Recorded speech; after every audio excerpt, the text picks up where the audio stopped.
Investigación de mercados internacionales. Vamos a hacer un repaso de esto y vamos a ver las partes de lo que es la recolección de datos. Investigación de mercados, como ya sabemos, es una técnica que sirve para recopilar datos de cualquier aspecto que se desee conocer. Luego de esto, pues se interpretan y se hace el uso de la manera que se estima que sea correcta. El ámbito es este que vemos aquí a la derecha, es el consumidor, el producto y el mercado. Esto es lo que se aplica en la investigación de mercados, sobre todo internacionales. La importancia de la investigación de mercados internacionales es que se constituye una guía para las decisiones que la empresa debe tomar. Cuando tenemos esto, pues logramos información sobre el mercado, los competidores, productos, marketing y los clientes.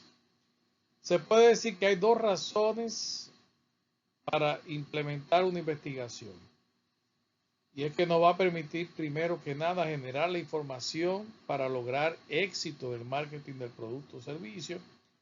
Y el número dos es que va a generar las alertas del caso para evitar el fracaso al mercadear el producto del cual estemos hablando.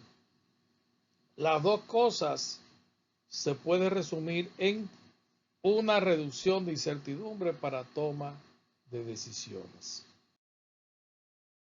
¿Por qué necesitamos investigación de mercado? Bueno, aquí vemos una rueda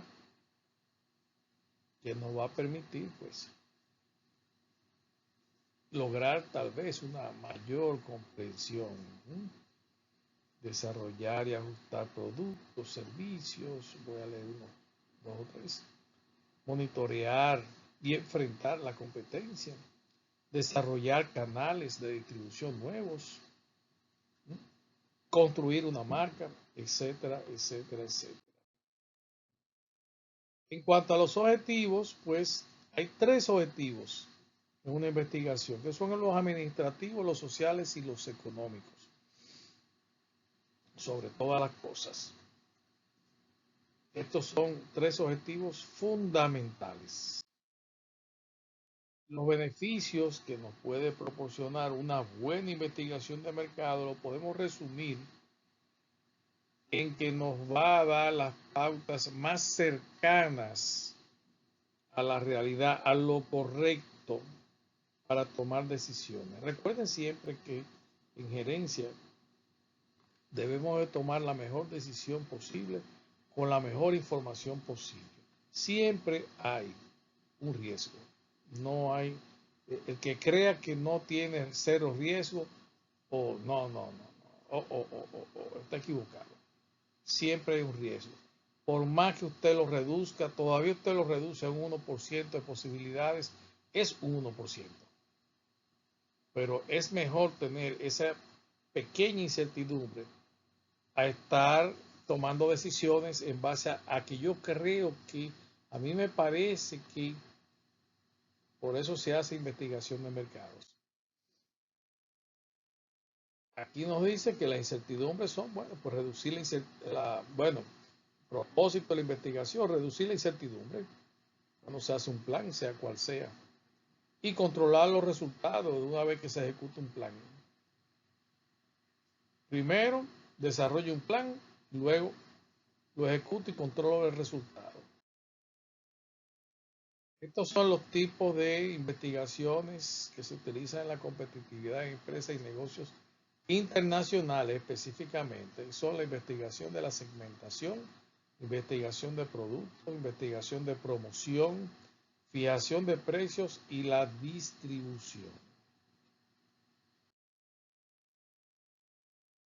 Es evidente que hay un crecimiento acelerado del comercio internacional. Cada día se producen más y más artículos para la venta en el mercado internacional. Cada día la competitividad empuja a las empresas a buscar expandir sus negocios y salirse del mercado nacional. Si puede hacerlo, se va a un mercado internacional.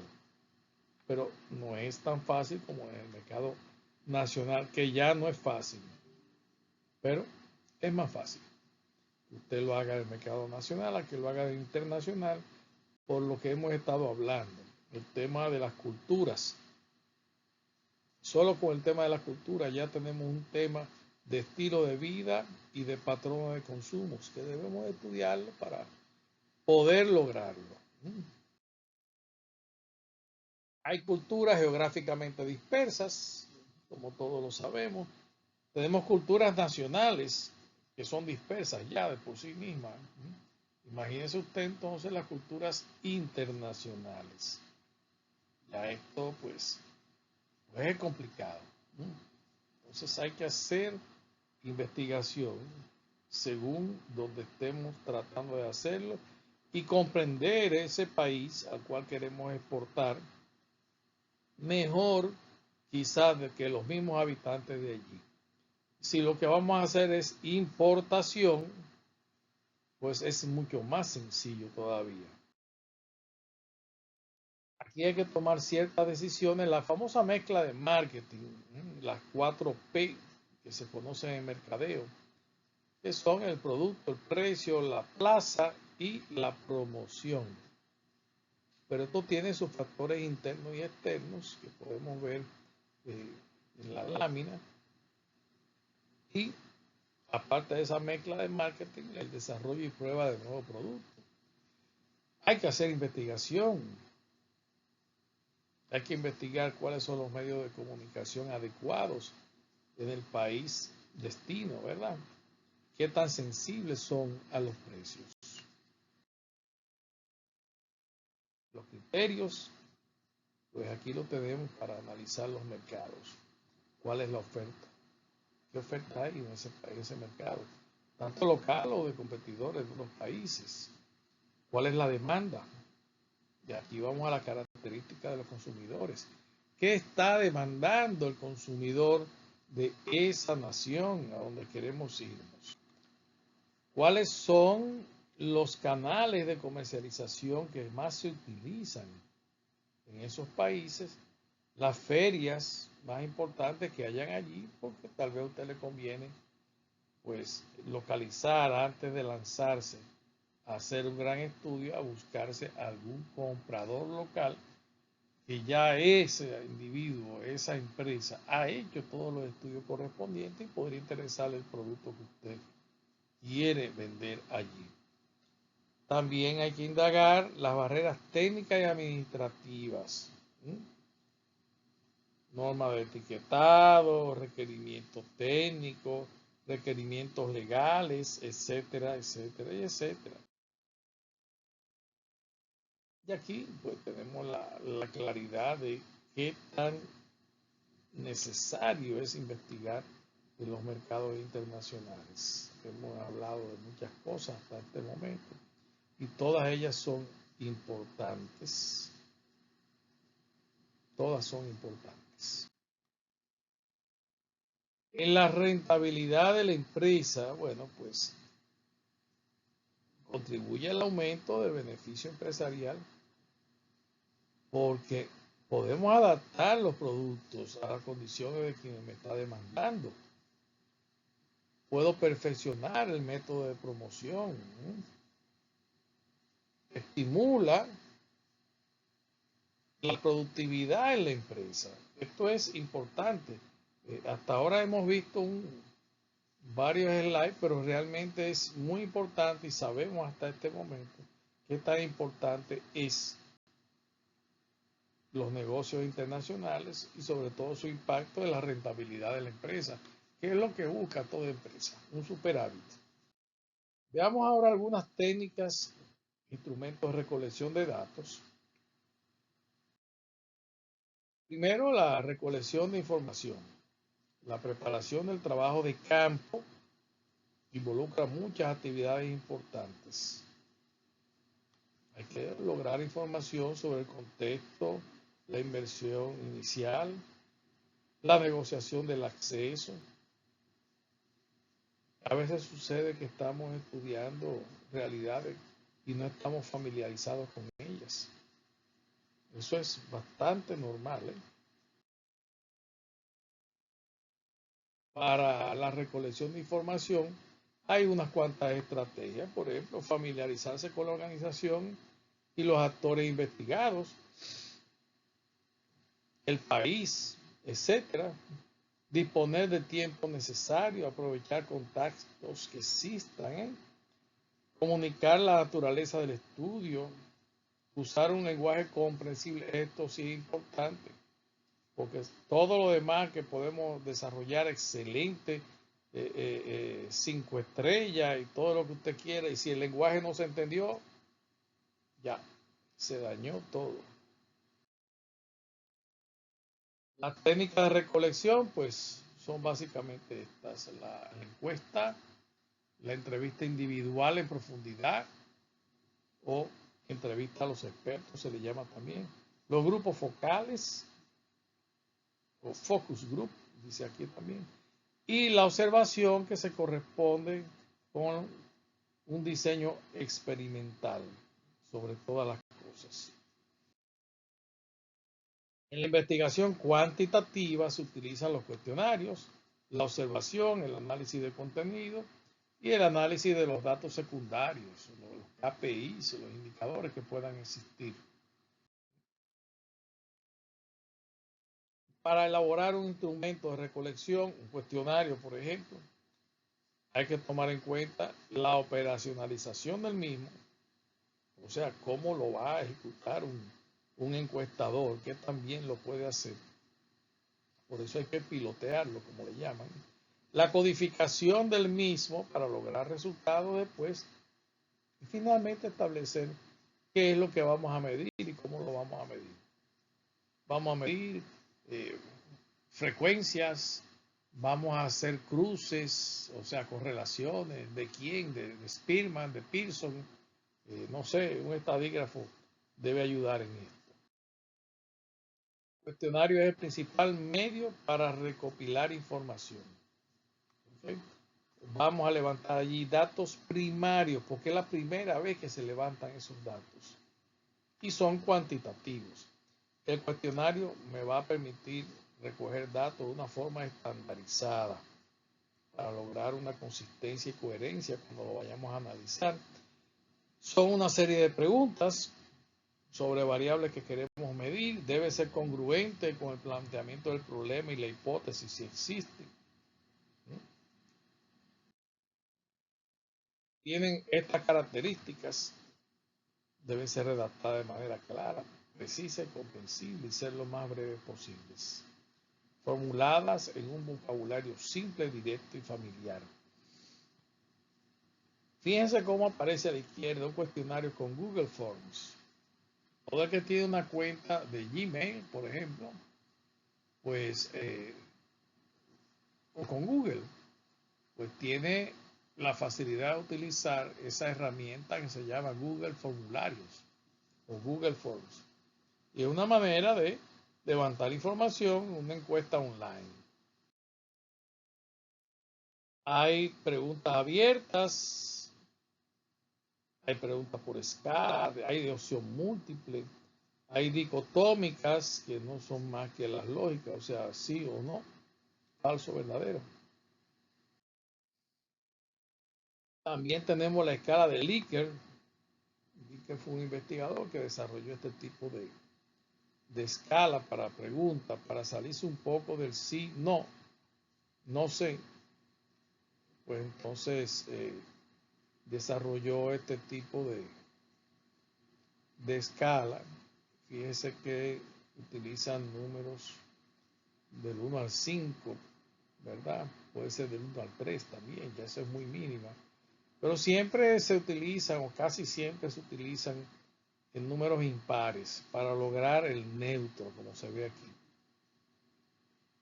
Uno totalmente de acuerdo, diferente, en desacuerdo, completamente en desacuerdo. Eso le da más riqueza a la respuesta que pueda dar la persona que está siendo encuestada.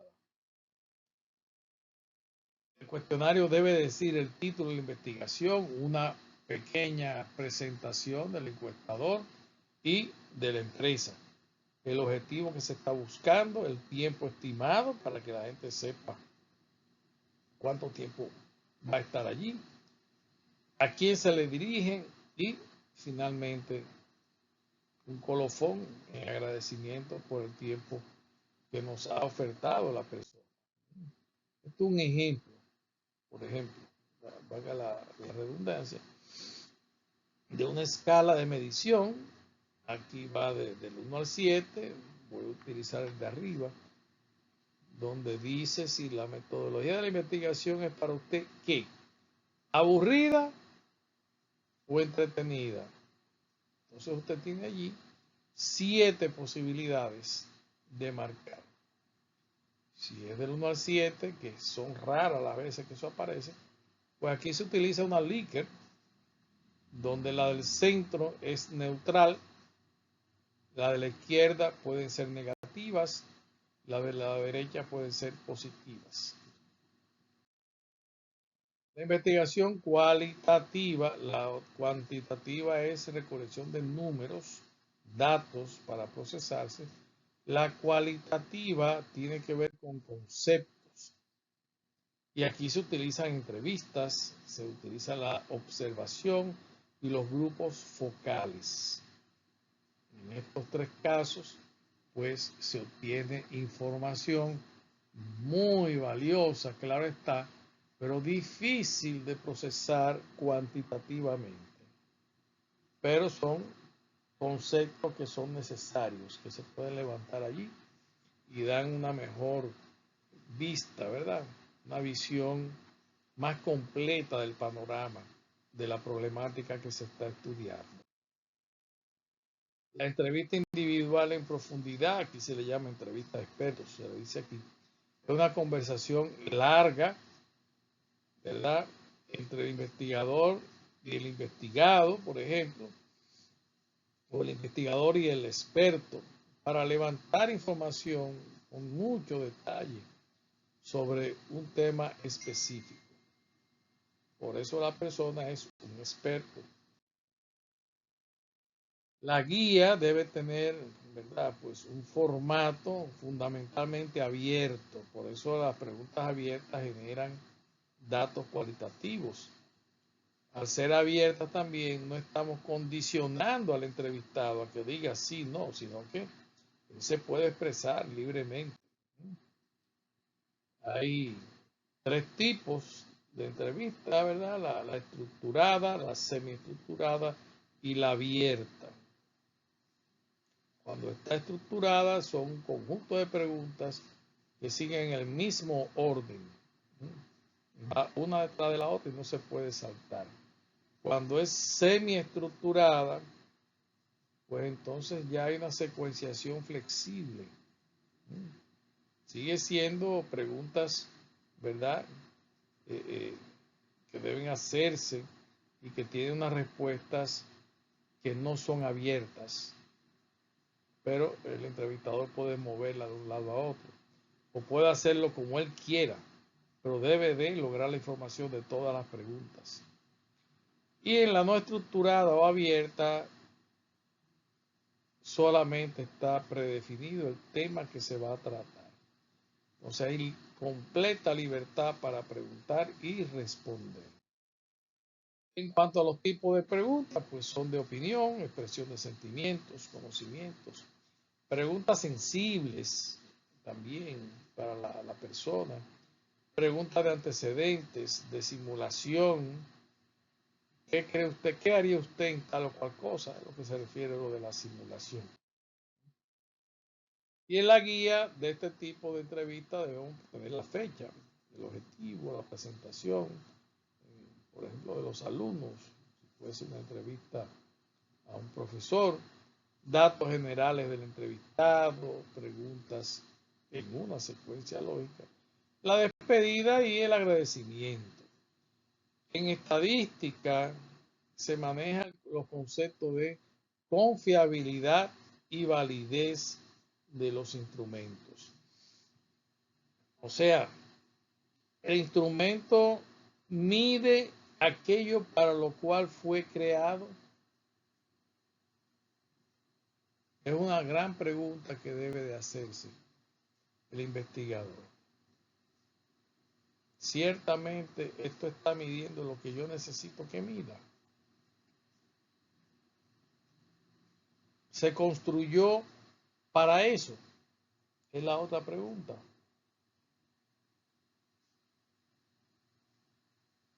Es como que usted toma un galón vacío, lo compró lleno de leche, y después que usted lo vacía, lo usa para agua.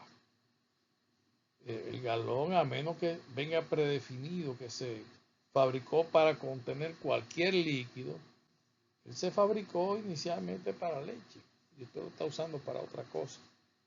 Entonces hay que ver si el tipo de plástico, qué sé yo, no, yo no soy químico. Hay que ver si eso funciona.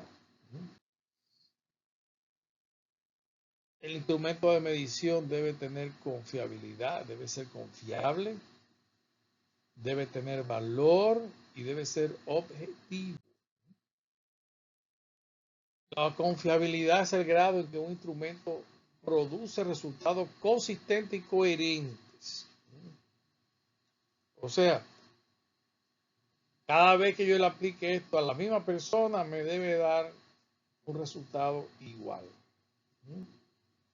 Esto es la confiabilidad. El instrumento para mí es confiable. Aquí vemos la imagen de un termómetro. La validez, por ejemplo, viene de la lógica. La lógica nos enseña las condiciones de validez de los razonamientos. Entonces, por eso decíamos hace un ratito, y aquí hay un ejemplo, ¿verdad? Una prueba de educación con una fuerte validez de contenido va a incluir los temas realmente enseñados a los estudiantes. O sea, no puede salir una prueba con algo que no se dio, algo que no se trabajó. La prueba puede venir, si eran 5 temas, puede venir de un solo tema. Y no hay ningún problema con la prueba, sigue siendo válida. Pero si yo cubrí del tema 1 al 5, la prueba no puede traer una pregunta del tema 6, porque no se trabajó eso, el estudiante no se preparó para eso. Eso es la validez. Entonces la confiabilidad o fiabilidad es el grado en que el instrumento produce resultados consistentes y coherentes. Y la validez es el grado en que el instrumento de verdad mide lo que se busca medir. ¿Ok? ¿Está midiendo lo que se quiere medir? Es válido. ¿Es consistente? Las respuestas son consistentes. Estadísticamente hablando, es confiable entonces. Y la validez se mide a través de la evaluación de los expertos. Hay que validar los instrumentos necesariamente. Aquí hay un formato de validación de juicio de expertos. Ya para terminar, vamos a ver este cuadrito. Supongamos que es una tesis. Una tesis es un trabajo de grado donde se supone que usted está aplicando todos los conceptos aprendidos a lo largo de una carrera. Y hay unos expertos que le llaman jurado. Entonces este es un formatito que se pone allí. ¿Quién es el tesista? ¿Quién es el validador o el jurado? Fulano de tal, por tal profesión. ¿Qué grado tiene? ¿Cuántos años tiene de experiencia? Etcétera, etcétera, etcétera. Porque se supone que debe ser un experto que esté revisando ese trabajo de grado. Bueno, jóvenes, muchísimas gracias por este breve espacio en el cual hemos estado en el día de hoy y quise pues añadir esto al tema en sí mismo para que ustedes pudieran tener una idea más completa de lo que es el levantamiento y la recolección y cómo se recolectan datos hoy día del mercado internacional. A continuación, pues tendremos la sesión de preguntas-respuestas y nos iremos entonces a nuestro examen parcial. Muchas gracias por su atención.